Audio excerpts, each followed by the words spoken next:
目前咧，好多嘅國家咧係將呢個職業教育嘅發展重心咧係轉向建立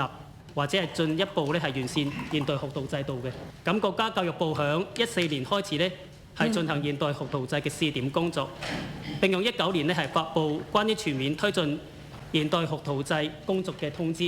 14.5規劃同埋35年遠景目標嘅建議，亦都係提出增強職業技術教育嘅適應性，探索中國特色學徒制。咁國際勞工組織亦都係表示啦，高質量嘅呢個學徒制係有助緩解技能錯配以及係技能短缺嘅問題嘅。請問司長閣下，第5296M 號法令呢，自公布至今已經係30年啦。咁當局會唔會借鑑其他國家或者係地區嘅成功經驗，對呢個法令呢係進行檢討同埋修訂，探索構建適合本土實際嘅呢個現代學徒制度，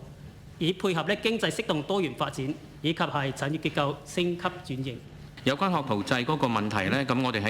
2018年呢就舉辦最後一期嘅，咁其後呢，因為收生不足呢而停辦嘅。咁我哋見到呢，喺因為現時嘅好多家庭呢都希望小朋友可能唔係喺一個學徒制嘅程度發展，都希望佢能夠進入高校去更加好嘅一個學習嘅生涯。咁所以我哋見到呢，可能係一個咁嘅原因呢，而導致到嗰個生源嘅問題。咁另外呢，我哋喺2019年呢推出咗呢係24歲以下青年隊長一個叫職前嘅培訓計劃，咁目的咧就係希望可以令到一啲佢讀完中學佢唔選進入大學嘅時候咧，都能夠學到一門嘅技能。咁而參加呢個學員咧，佢喺每個月咧係可以獲發咧3500蚊澳門元咧作為一個培訓津貼嘅。